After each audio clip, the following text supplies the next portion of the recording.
Estimados, bienvenidos a la videoclase correspondiente a la unidad 3. El tema que nos convoca en esta oportunidad son las redes informáticas e Internet, la web 2.0 y la web 3.0. Hablemos un poco de las redes. ¿Qué es una red? Las redes se constituyen de dos o más computadoras que comparten recursos, ya sea de hardware o de software.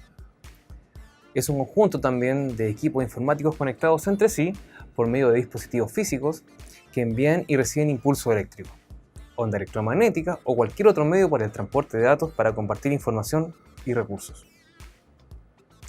¿Cuál es su finalidad? Compartir los recursos y la información a la distancia, asegurar la confiabilidad y la disponibilidad de la información, aumentar la velocidad de transmisión de los datos y reducir el costo general de las acciones antes mencionadas. Tipos de red. Hay un primer tipo de red que se refiere al alcance o a su bien a la cobertura. Las más simples son las redes de tipo PAN, ¿ya? Es que es la red de área personal, una red que conecta dispositivos cercanos a un punto de acceso. Son redes de pocos metros, por ejemplo, el Bluetooth del celular. Eso genera una pequeña red de pocos metros, ¿ya? Y se le conoce como PAN. Las redes LAN son las redes de área local y es una red limitada a una pequeña área, como un edificio, un avión, etc. Las redes de tipo CAN, que son red de áreas de campus. Es una red que conecta varias LAN en una red geográfica acotada como una universidad, una base militar. ¿Bien? Luego vienen las MAN, que son la red de área metropolitana, que son una red de alta velocidad que da cobertura a un área geográficamente extensa. Las WAN, que son redes de área amplia, que son redes informáticas que se extienden a un área geográfica más extensa, ¿verdad? Y tenemos finalmente las SAN, que son las redes de área de almacenamiento, que es una red que conecta servidores, matrices de disco y librerías de soporte. Otro tipo de red se refiere al tipo de conexión. Vimos las coberturas primero, el alcance, ahora vemos las de conexión. Hay unas mediante conexión vía cable coaxial, ¿ya? Que transporta señales eléctricas de alta frecuencia. Ahí hay un poco el dibujo de cada uno de estos tipos de conexión. Otro tipo de conexión es mediante el cable par trenzado, que consta de dos conductores eléctricos aislados que se entrelazan para tener menor interferencia y aumentar la potencia. Y por último tenemos la fibra óptica, que es usada en redes de datos y corresponde a un hilo muy fino de material transparente por el que se envían pulsos de luz. ¿Qué otro tipo de red? Tenemos el tipo de red por tipo de acceso, ¿ya? Podemos tener red privada y red pública. La privada la pueden usar solamente algunas personas y está configurada con una clave de acceso personal. Por ejemplo, una red intranet. Y la red pública, que la puede usar cualquier persona y no requiere de clave de acceso. Por ejemplo, la Internet. Y otro tipo de red es por tipo de información transferida. Tenemos redes de datos, redes de videos, redes de voz y redes multimedia. La red de datos, proveedores de Internet o celulares. Proveedores de video, un proveedor de cable, ¿verdad? Redes de voz, que son las compañías telefónicas y de celulares, aquí netamente voz, ¿ya? Se topan con las redes de datos porque también las empresas de celulares nos proveen esto de una cierta cantidad de gigas para transportar datos. Y las redes de multimedia, que son las compañías que explotan voz, audio y videos a la vez. También están las compañías de celulares dentro de esto. Bien, los dejo invitados para que ustedes busquen otro tipo de clasificación de redes, que son por topología y por servicio. Estudienlo. Entremos ahora en lo que es la Internet. ¿Qué entendemos por Internet? Es un conjunto descentralizado de redes de comunicación interconectadas que utilizan la familia de protocolos TCP/IP para compartir información. Internet fue resultado de un experimento del Departamento de Defensa de Estados Unidos en el año 69 que se materializó en el proyecto ARPANET, una red que enlazaba universidades y centros de tecnología. Recién se mencionó la palabra protocolo. ¿Qué entendemos por protocolo? En términos generales, un protocolo es el término que se usa para denominar un conjunto de normas, reglas, pautas que sirven para guiar una acción o conducta. ¿Ya? En la imagen vemos que el protocolo de la persona de la derecha es saludar de mano, mientras que el protocolo de saludo de la persona de la izquierda es inclinar un poco el cuerpo. Ahora bien, el concepto en informática es un tanto similar, ya que se refiere a las normativas y a los criterios que fijan cómo deben comunicarse los diversos componentes de un cierto sistema de interconexión, para poder intercambiar datos. Así se establece la semántica y la sintaxis. Esto incluye cómo se concreta la conexión física, cómo debe comenzar y terminar la comunicación, cómo actuar ante datos corruptos, proteger la información ante ataques de intrusos y señalar el cierre de la transmisión. Eso es parte del protocolo de transmisión en lo que hablamos con respecto a informática. Algunos protocolos que son los más conocidos. HTTP, ¿cierto? Lo mismo que le colocamos arriba en el browser cuando queremos acceder a alguna página. ¿Qué es lo que es HTTP? Es el protocolo de transferencia de hipertexto. Se usa en todas las transacciones que se llevan a cabo en la Internet y contiene la definición de la semántica y la sintaxis que deben usar los servidores, los proxies y los clientes para entablar una comunicación. Se orienta en el esquema petición-respuesta, request-response, y la información que se transmite se llama recurso y se identifica a través de una URL. Que lo que es una URL es un localizador uniforme de recursos. Entonces lo que nosotros escribimos en nuestros navegadores se conoce como URL y anteponemos el HTTP. También está el protocolo seguro, que es el HTTPS. Otro protocolo muy conocido es el FTP, que es un protocolo de transferencia de archivos. Se usa cuando se desea enviar y recibir archivos de un sistema a otro. No es necesario que ambos equipos utilicen el mismo sistema operativo. ¿Qué otro más tenemos? Tenemos el SMTP, que es el protocolo para transferencia simple de correo, y se usa para dar forma al intercambio de mensajes vía correo electrónico y se utiliza en una gama de dispositivos tales como celulares, tablets y computadores. El otro es el POP. POP propiamente tal no, en realidad es POP3 el último que se está usando y corresponde al protocolo de oficina de correo y permite que los usuarios del correo electrónico puedan recibir, almacenar y organizar sus correos en un equipo local. Y bueno, el POP3 es el más conocido. ¿Cuál es la diferencia entre estos dos? El SMTP es como el cartero que llega, ¿cierto?, a nuestro hogar a dejarnos la carta. Y el POP corresponde a cuando yo recibo la carta y la abro y puedo ver su contenido. ¿Ya? Entonces el SMTP es la transmisión del correo y el POP es ya una vez que está en mi bandeja de entrada. Bien, la World Wide Web, más conocido como la WWW, es una red informática mundial accesible a través de Internet. Usando un navegador web es posible visualizar sitios web que pueden contener textos, imágenes, videos u otros contenidos multimedia. Y se navega utilizando hiperenlaces. Por ejemplo, estos son hiperenlaces, que también es una URL. Dos formas de llamarlo. Inicialmente, la web no fue creada para proveer una plataforma de fácil acceso para personas con poco conocimiento de informática. Se desarrolló en el CERN y se usó como un medio para compartir información entre los físicos de alta energía de todo el mundo. Después se difundió su aplicación en la red de Internet. ¿Qué es la web 2.0? Entramos ya al tema que nos convoca a esta unidad. Es también conocida como la web social y es la web orientada a la producción de contenido por parte de sus propios usuarios y busca facilitar la conexión entre personas. En ella, los usuarios comenzaron a interactuar más allá de la búsqueda y consulta de información, gracias a las funcionalidades que permitían la creación de contenidos textuales, audiovisuales y la comunicación entre individuos y grupos. Inicialmente las webs eran estáticas, solamente de consulta. Ahora no, ahora cada uno puede construir su propio contenido, otros lo consultan y así se forma una especie de interactividad.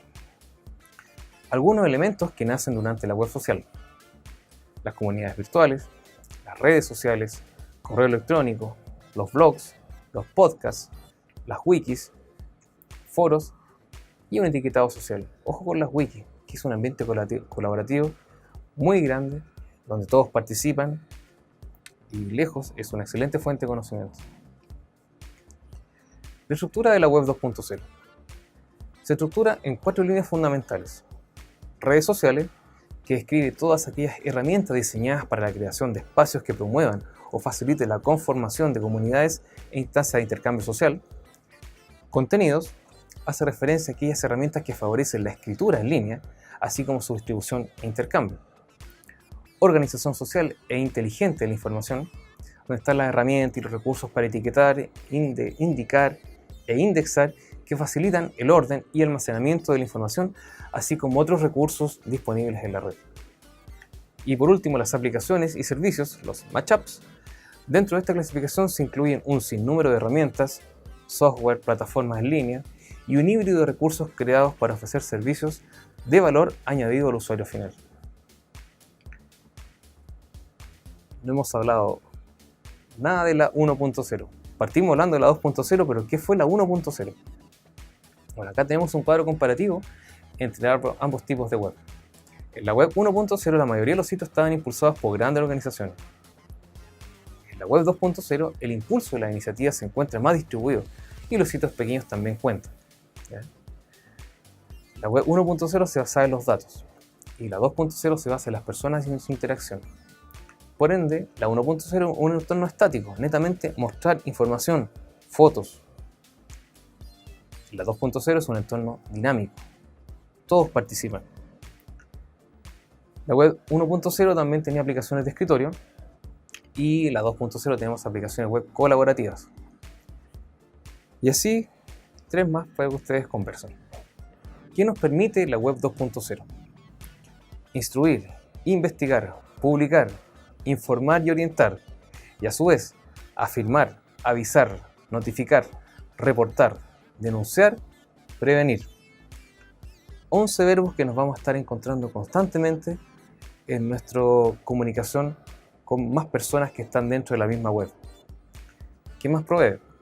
Favorecer la retroalimentación de usuarios clientes, facilitar el acceso a la información, ahorrar tiempo y dinero. ¿Cuántos trámites ahora se pueden hacer mediante la web? Expansión del mercado. Si tu producto no está en internet, no existe. Monitorear y generar estadísticas. Mantener una actitud colaborativa, intercambio de conocimientos. Con respecto al punto anterior, tenemos los famosos trending topics, propios de Twitter. Permite el almacenamiento y promoción de nuevos productos y servicios y convertir al usuario en agente activo en la elaboración de productos y servicios.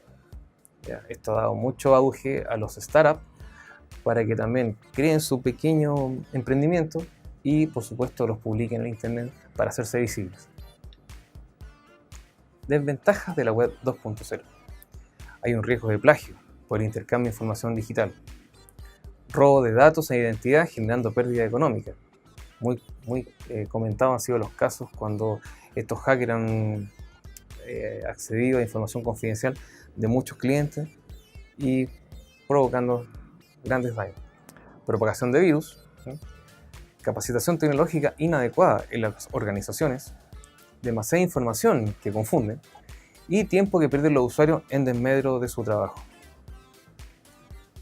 Hablan por ahí de que antes éramos muy productivos cuando no existían las redes sociales y ahora lo primero que hacemos cuando llegamos al trabajo es revisamos nuestras redes, a esa gente que lee el diario, ¿ya? Entonces se pierde mucho tiempo en esto de las nuevas tecnologías. Aquí los quiero invitar a conocer una estadística del año 2017. ¿Qué ocurre en internet por cada minuto? Los datos son impresionantes. Por ejemplo, 900.000 accesos a Facebook por minuto. Estamos hablando del 2017. Extrapolen esto al 2018 y lo que va a pasar en este año y los siguientes. 452.000 tweets. El año 2016 eran 350.000. 46.200 posts en Instagram. Ahora Instagram ha tomado mucho más auge que Facebook, así que esto va a crecer exponencial al cuadrado quizá. 4,1 millones de reproducciones en YouTube. En 2016 habían 2,78, etc. Ustedes siguen analizando ahí los números y vean lo impresionante que es lo que ocurre en cada minuto en nuestro internet. La web 3.0. La web 3.0 también es conocido como la web semántica, y que es una extensión de la actual web en la que la información disponible se le otorga un significado bien definido que permite a los computadores y a las personas trabajar en cooperación. Está basada en la idea de proporcionar en la web datos definidos y enlazados, permitiendo que aplicaciones heterogéneas localicen, integren, razonen y reutilicen la información presente en la web. La W3C, que es el World Wide Web Consortium, lo define como una web extendida, dotada de mayor significado, en la que cualquier usuario en Internet podrá encontrar respuestas a sus preguntas de forma más rápida y sencilla, gracias a una información mejor definida en cuanto a lo que busca.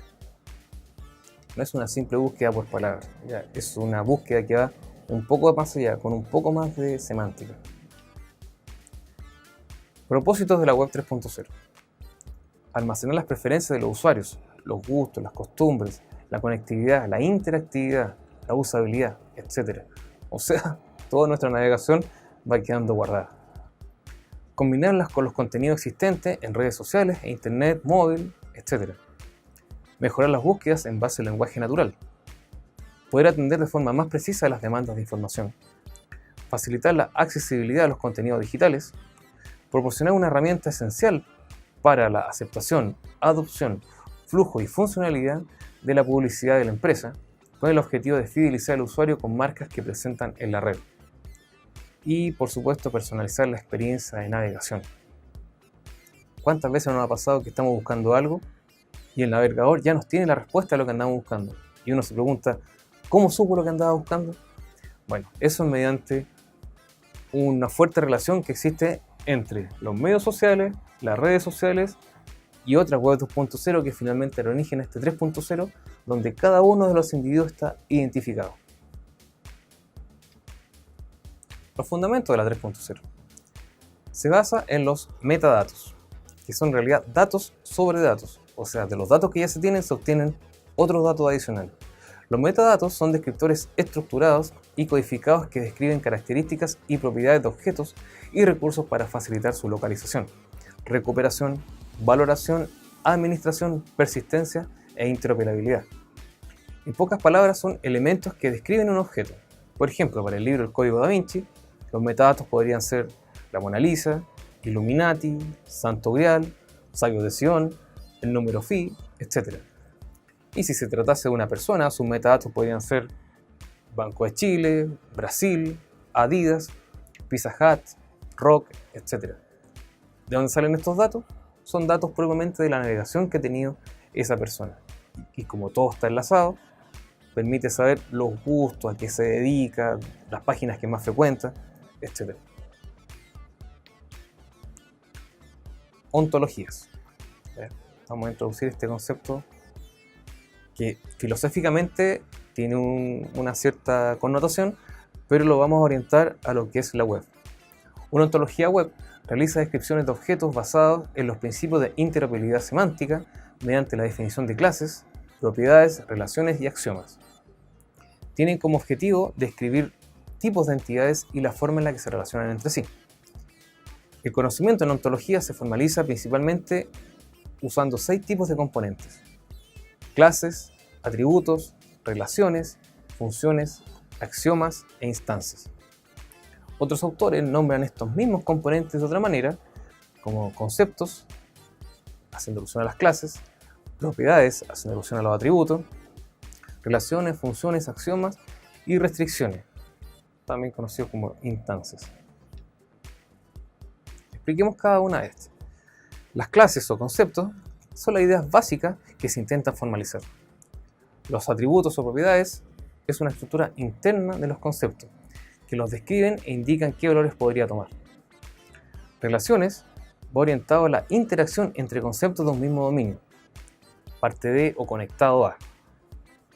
Funciones se identifica un elemento mediante el cálculo de una función que considera varios elementos, por ejemplo, categorizar las claves, asignar fecha, acotar los hobbies, etc. Las instancias representan elementos o individuos determinados de un concepto. Por ejemplo, si el concepto es viaje, cuando se conecta a Juan Pérez, se instancia la clase viaje, pero con los elementos relativos a Juan Pérez. Axiomas. Son expresiones que siempre son ciertas y que se declaran sobre relaciones que deben cumplir los elementos de la ontología. Por ejemplo, si a María se le ha buscado viajes al sudeste asiático y Juan a México, por mucho que María y Juan puedan ser pareja, no se van a mezclar los viajes de uno con otro. Estándares de la web 3.0. Antiguamente se tenía localización de objetos y recursos mediante la URL. Recordemos que es el localizador uniforme de recursos. Por ejemplo, la página de las últimas noticias. Un marcado de documentos con el lenguaje HTML. HTML significa lenguaje de marcado de hipertexto. Y el uso del protocolo HTTP para establecer la comunicación entre los clientes y los servidores. ¿Qué se tiene ahora en la 3.0? La localización de objetos se amplía a un concepto más general denominado URI, que es un identificador uniforme de recursos. Por ejemplo, ya no accedemos directamente a la página de la última noticia, sino que ahora vamos a la página digital dentro del diario y se accede con toda esa URI, ya no es solamente una URL. Como lenguaje de marcado y de almacenamiento de datos se usa el XML, que es un lenguaje de marcado extensible, y el protocolo HTTP se mantiene. No obstante, recordemos que también está el HTTPS, que es el protocolo HTTP seguro. Un ejemplo de un XML. ¿Cómo se conforma? Tenemos un ejemplo acá. La primera línea va siempre un signo de interrogación y la palabra XML y la versión. En este caso la 1.0 y de ahí no ha cambiado. Un nodo raíz que identifica todo lo que va a contener internamente. ¿Ya? Nótese que se abre y al final se cierra.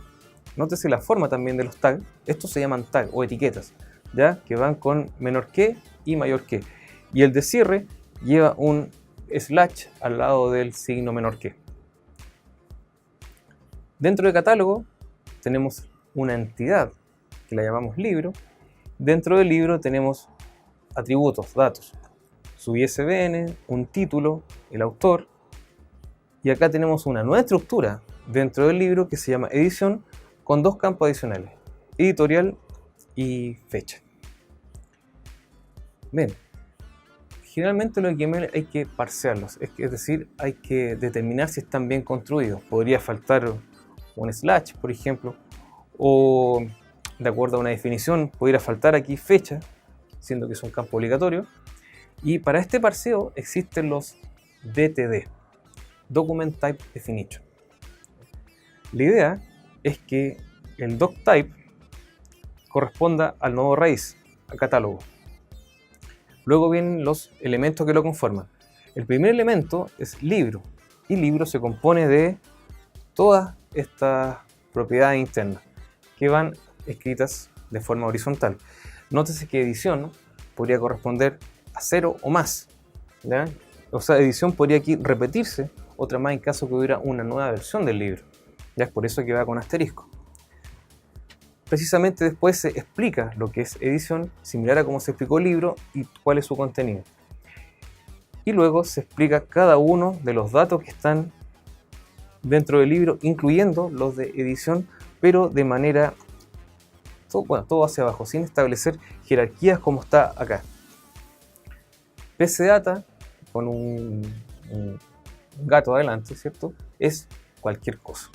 Eso es lo malo del DTD, que no se pueden individualizar los tipos de datos.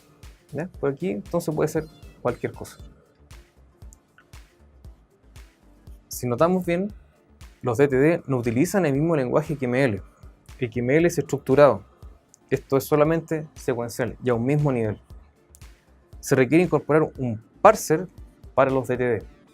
Ya, o sea, esto no es que yo lo mire y lo ajuste. No, hay herramientas para esto, pero es necesario incorporar esas herramientas para chequear que el XML está bien conformado mediante una validación con DTD. Y no permite usar diferentes tipos de datos. Aquí los existentes son el PC Data, que generalmente es texto, ¿ya? Y existe el ANY, que el ANY puede ser cualquier cosa. Y hay que moverse dentro de esos dos tipos de datos. La otra forma de validar un documento XML es mediante un esquema XML. ¿Qué gracia tiene esto? Que está hecho también en XML. Y veamos cómo se constituye. Nuevamente va la versión 1.0 y acá se definen los namespace. No vale la pena entrar en detalle con respecto a los namespace, pero generalmente esto se repite, ¿ya? El target namespace y el el namespace de origen. ¿Ya? Puede ser cualquier cosa. Pero siempre este que se definió como XS es el que después se empieza a repetir en todos los elementos. Va un elemento con el name, catálogo, que correspondía al nodo raíz de nuestro XML, y después se empiezan de forma secuencial cuáles son los componentes de ese catálogo. Se referencia al libro y se le dice que la máxima cantidad de ocurrencias es indefinida. Luego el libro se empieza a descomponer en todos sus atributos: el ISBN, el título, el autor y la edición. El ISBN tiene que ser 1 en cada libro, el título también 1, autor sin límite, pueden ser varios autores de un libro, y la edición puede tener 0 ocurrencias o varias. Recordemos que la estructura de edición podía empezar a repetirse o eventualmente podría no estar. Por eso que la mínima ocurrencia son 0. Luego vamos a edición y se especifica cuál es el contenido y la estructura de edición. Presenta, editorial y fecha, y finalmente todos los campos del libro van especificados con su tipo de datos. Bueno, aquí resultaron ser todos string, pero acá podemos manejar fechas, podemos manejar números, ¿ya? Incluso booleanos, cuando son tipos de true o false. RDF. RDF es un marco de descripción de recursos. Provee un método general y flexible para descomponer cualquier conocimiento en piezas más pequeñas llamadas tripletas, que se componen de un sujeto, un predicado y un objeto, con algunas reglas acerca de la semántica de esas piezas. Por ejemplo, yo estudio bibliotecología. Sujeto, predicado, objeto. La idea es romper el conocimiento en una especie de grafo dirigido con etiquetas. Se tendrá entonces información como la siguiente. Acá tenemos los sujetos, los predicados y los objetos. El sujeto de Chespirito protagoniza el Chavo del 8. Generalmente el predicado es un verbo o un verbo acompañado de algún artículo. El Chavo del 8 es una serie mexicana. Nuevamente, información sobre el Chavo del 8 es del género comedia. Bueno, estricto rigor, género debiera haber quedado acá, en el objeto. Género comedia. Chespirito es un comediante. De esa manera se empieza a romper, así entre comillas, el conocimiento, en forma de tripletas. Ventajas de la web 3.0. Los navegadores encuentran información relevante más fácil. Es más sencillo hacer modificaciones al diseño o compartir información. No se depende de un solo servicio para obtener información. Esta puede estar distribuida en varios sitios y juntarla en un tercero. Hay una mejor organización de la información, ya que se lleva a cabo a través de conceptos. Hay un fácil manejo del código, universalidad del lenguaje e interfaces de navegación intuitiva. Ya vimos lo fácil que es trabajar con XML. Algunas desventajas. El costo de adaptar y reestructurar documentos de Internet para poder ser procesados en forma semántica. Es necesario unificar los estándares semánticos, los URIs, los XMLs y los RDF. Por si solo funcionan bien, ahora hay que hacerlos conversar. Y podría haber eventualmente problemas de seguridad. ¿Cómo evolucionó entonces la web? Tenemos la web, a la que se le agregó contenido audiovisual, interacción humana y comunidades sociales, y dio entonces origen a la 2.0 o nuestra web social. A esta web social se le fue agregando datos enlazados, especificaciones RDF y lenguaje XML, más el uso de las URIs, y dio origen entonces a lo que conocemos como web 3.0 o la web semántica. ¿Qué nos espera en la web 4.0? Bueno, lo invito a investigar. Conclusiones de esta unidad. Existen diversas clasificaciones de redes.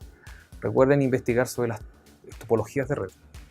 La Internet requiere de protocolos de transmisión de datos. Ahí teníamos el HTTP, el FTP, el SMTP y el POP3. La incorporación de la web 2.0 requiere de retos a vencer y la definición de nuevas estrategias. El aprovechamiento de las tecnologías web 2.0 se traducirá en ventajas competitivas para las empresas versus aquellas que no las utilicen. La web 2.0 ha acortado distancias y ha transformado al usuario en el pilar fundamental. Y la web 3.0 ha permitido personalizar la experiencia de usuario en el uso del Internet. Así que eso de, uy, ¿cómo supo la que andaba buscando? Bueno, cada vez va a ser más frecuente. Bien, hemos llegado al final de esta videoclase. Los invito a acceder a los recursos que están disponibles en la plataforma para esta unidad. Vean los videos, lean las lecturas obligatorias, no está de más leer las complementarias también. Y por supuesto los invito a ser partícipes activos de los foros correspondientes a esta unidad donde discutiremos, ¿cierto?, el uso de ambos tipos de base de datos. Que tengan un excelente día.